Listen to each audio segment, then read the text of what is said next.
Aujourd'hui, on va parler des règles du jeu en match de basketball. C'est un règlement simplifié à respecter dans un match de basketball. Et bien sûr, on ne va pas entrer dans tous les détails du règlement officiel de basketball qui contient tous les détails du jeu et des compétitions. C'est un règlement simplifié qui représente les règles du jeu en match de basketball afin de découvrir l'activité, se familiariser avec le règlement du jeu, ne pas faire mal aux soi et aux autres joueurs, s'amuser et sentir le plaisir du jeu sans commettre d'erreurs. Donc, que sont les erreurs que l'on peut commettre en basketball? Bien sûr, le règlement officiel contient toutes les erreurs et les possibilités et les variantes en jeu de basketball. Nous, on va résumer ces erreurs en deux, les violations et les fautes. Qu'est-ce qu'une violation? Ce terme rapporte à toute infraction liée aux règles du jeu. Une violation implique une perte de balle directe pour l'équipe prise la main dans le sac.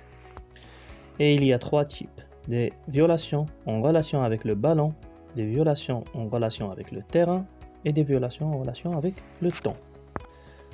Notre première violation en relation avec le ballon, c'est marcher.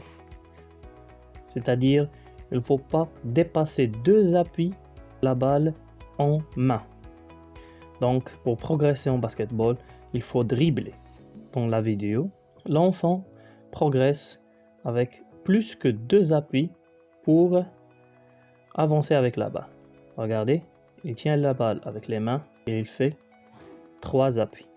Il y a un autre type de marcher, c'est sauter avec le ballon. Ça, c'est aussi considéré comme marcher.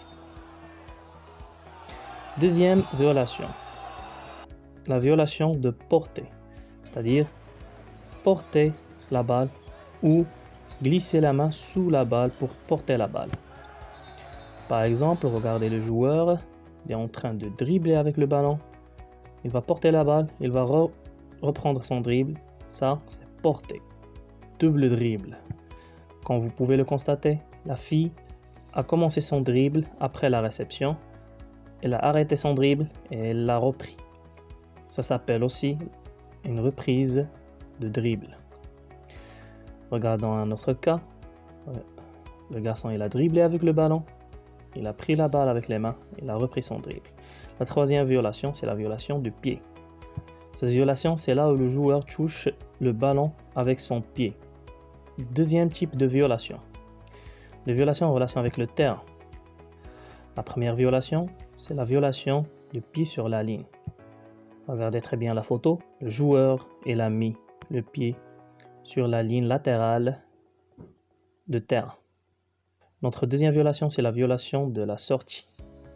Regardez bien la vidéo, la fille elle a commis la violation de sortie en relation avec le terrain en jouant la balle à l'extérieur du terrain. Troisième violation, le retour en zone. C'est la violation où la balle revient dans le camp de défense.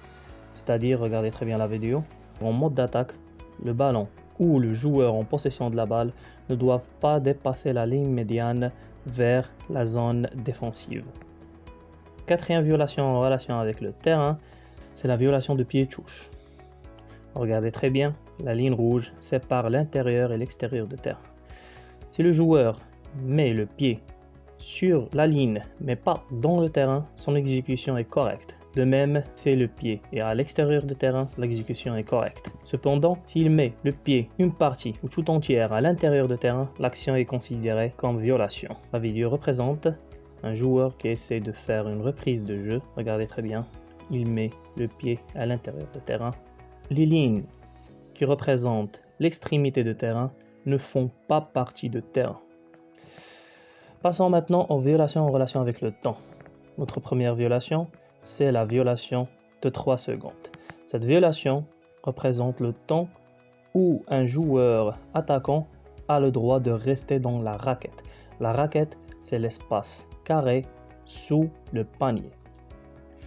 La violation de 5 secondes, c'est le temps accordé au joueur pour tenir la balle sans dribble dans le terrain ou à l'extérieur pour une reprise de jeu. Chaque équipe a 8 secondes pour franchir la ligne médiane et passer à la zone d'attaque. Quatrième violation, c'est la violation de 24 secondes.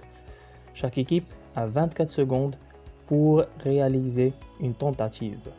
Si l'équipe ne tire pas et ne touche pas le cerceau avec la balle pendant 24 secondes, l'équipe est sanctionnée par une violation de 24 secondes.